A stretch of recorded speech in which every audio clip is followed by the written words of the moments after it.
J'espère que vous avez tous passé de très belles fêtes de Noël, que vous avez eu une belle messe, que voilà, vous avez passé un beau moment en famille.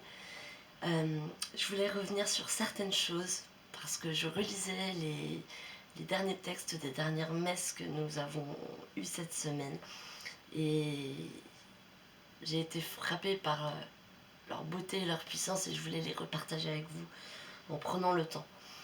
Je voulais notamment relire avec vous la lecture donc, du livre du prophète Isaïe.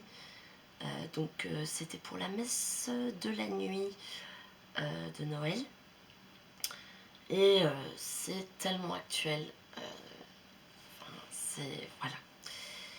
Donc tout simplement, je voulais repartager ça avec vous. Le peuple qui marchait dans les ténèbres a vu se lever une grande lumière. Et sur les habitants du pays de l'ombre, une lumière a resplendi.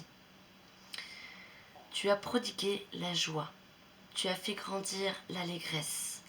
Ils se réjouissent devant toi comme on se réjouit de la moisson, comme on exulte au partage du butin. Car le joug qui pesait sur lui, la barre qui meurtrissait son épaule, le bâton du tyran, tu les as brisés comme au jour de Madiane. Et les bottes qui frappaient le sol et les manteaux couverts de sang, les voilà tous brûlés. Le feu les a dévorés. Oui, un enfant nous est né, un fils nous a été donné. Sur son épaule est le signe du pouvoir. Son nom est proclamé, conseiller merveilleux, Dieu fort, Père à jamais, Prince de la paix. Et le pouvoir s'étendra, et la paix sans fin, pour le trône de David, et pour son règne qu'il établira, qu'il affermira sur le droit et la justice, dès maintenant, et pour toujours. Il fera cela, l'amour jaloux du Seigneur de l'univers. Ce message est si plein d'espoir que je voulais le repartager avec vous. Parce qu'en ces jours sombres, eh bien, nous chrétiens, nous ne devons pas regarder le mal et les ténèbres. Nous devons rester focus sur le Seigneur, la lumière, le bon, le vrai, le beau. Et voilà, ce texte nous dit tout. Nous sommes ce peuple qui marche dans les ténèbres et qui bientôt, nous allons voir bientôt cette grande lumière se lever. Bientôt nous serons dans l'allégresse, bientôt fini les pleurs, fini les... Voilà, notre roi arrive, notre prince de paix, notre Père à jamais, notre conseiller merveilleux. Il est là, à nous d'ouvrir nos cœurs, d'y préparer la place pour le prince, pour le roi. Voilà. Ensuite, je voulais aussi vous lire, donc, c'était la deuxième lecture, donc la suite. Lecture de la lettre de Saint Paul apôtre à Tite. Bien-aimés, la grâce de Dieu s'est manifestée pour le salut de tous les hommes. Et, pardon, petite parenthèse, mais vous savez que quand vous allez à la messe et qu'on lit un texte, ce texte s'actualise au jour d'aujourd'hui. C'est-à-dire que quand on fait une lecture, on lit un passage, ce texte est pour nous maintenant. C'est pas un texte où il faut se dire que c'était il y a 2000 ans. Non. Quand on lit un texte à la messe, ce texte est actuel pour nous tout de suite, maintenant, à interpréter pour notre actualité. Donc, bien aimé, et Dieu nous parle à travers ces textes. Bien aimé, la grâce de Dieu s'est manifestée pour le salut de tous les hommes. Elle nous apprend à renoncer à l'impiété et aux convoitises de ce monde, et à vivre dans le temps présent. C'est très important de vivre. Apprenez à vivre l'instant présent, à goûter l'instant présent. Ne soyez pas dans le passé ou dans le futur.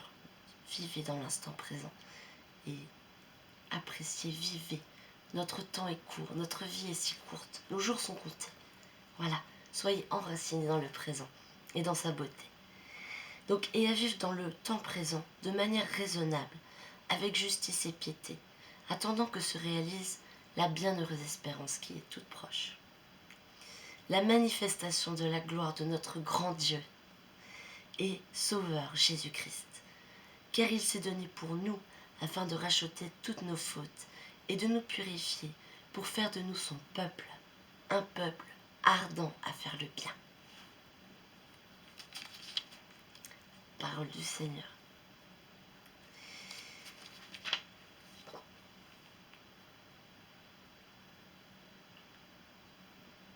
Alors ensuite,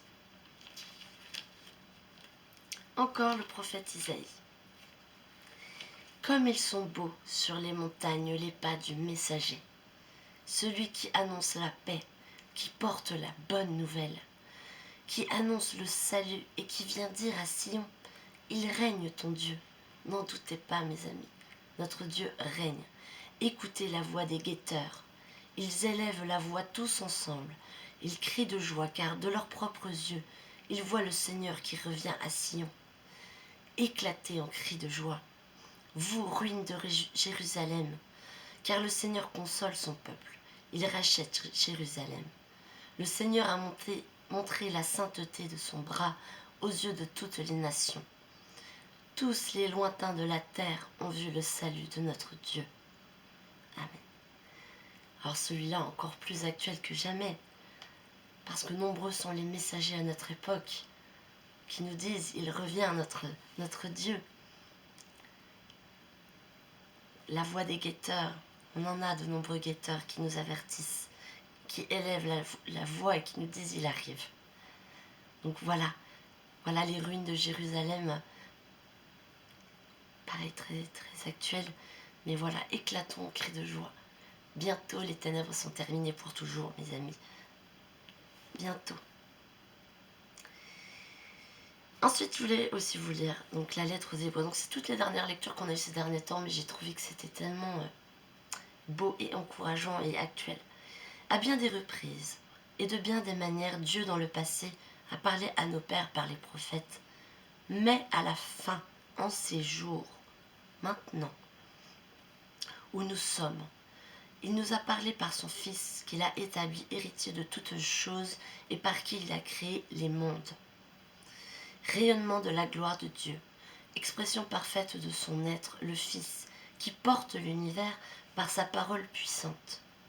Après avoir accompli la purification des péchés, s'est assis à la droite de la majesté divine dans les hauteurs des cieux. Et il est devenu bien supérieur aux anges, dans la mesure même où il a reçu en héritage un nom si différent du leur. En effet, Dieu déclara-t-il jamais à un ange, « Tu es mon fils, moi aujourd'hui je t'ai engendré », ou bien encore, « Moi je serai pour lui un père, et lui sera pour moi un fils ». À l'inverse, au moment d'introduire le premier-né dans le monde à venir, il dit que se prosternent devant lui tous les anges de Dieu. Amen, alléluia. Voilà mes frères, je voulais juste vous relire ces belles paroles et pour que nous soyons dans la joie, vraiment la joie de Noël. Voilà, demandons à Dieu de nous pardonner notre paresse, notre tiédeur. Seigneur, donne-nous la force de suivre tes commandements et d'obéir à ta loi. Vraiment, demain sera pour nous le jour du salut, dit le Seigneur, le Dieu de l'univers. Chantez ô nos âmes, chante ô mon âme la louange du Seigneur. Je veux louer le Seigneur tant que je vis. Chantez mes hymnes pour mon Dieu tant que je dure. N'oublions jamais la louange. La louange peut tout et brise tout. Voilà. Le Seigneur ouvre les yeux des aveugles. Le Seigneur redresse les accablés. Le Seigneur aime les justes. Le Seigneur protège l'étranger. Il soutient la veuve et l'orphelin. Il égare les pas du méchant. D'âge en âge, le Seigneur régnera. Ton Dieu oscillant pour toujours. Voilà, n'oublions pas ceux qui souffrent, comme d'habitude. Voilà, ouvrons nos yeux et notre cœur aux signes que Dieu nous donne en permanence. Ouvrons nos cœurs afin que nous trouvions sa présence chez tous ceux qui nous entourent. Chaque personne que nous rencontrons, c'est Dieu. Accueillons chaque personne comme le Seigneur. soyons dans l'amour toujours. Et je voudrais encore vous lire une petite citation de Saint Jean de la Croix, que j'aime énormément. Pour vaincre les appétits, disait-il, efforcez-vous de nourrir un désir ordinaire d'imiter Jésus-Christ en toutes choses, vous conformant à sa vie, que vous devez considérer afin de la savoir imiter, et comportez-vous en tout comme il ferait lui-même. Saint Jean de la Croix. Voilà. Simple. Contentez-vous de vouloir imiter Jésus dans toutes les petites choses de notre quotidien. Voilà. Dans la simplicité, la pauvreté, l'obéissance, comme des enfants. Voilà. Voilà. Aime et fais ce que tu veux. Voilà. Soyons simplement comme des enfants, dans la paix et la joie de Noël. Voilà. C'est tout ce que je voulais vous partager aujourd'hui. Voilà, j'espère vous retransmettre cette lumière et cet amour. Et je vous souhaite encore de belles fêtes, parce que ce n'est pas terminé. Hein. Voilà, gardons cette joie dans notre cœur et partageons-la. Voilà mes amis, je vous souhaite tout le bonheur, la paix et la bénédiction de Dieu sur vous. Et plein de bisous. Mouah.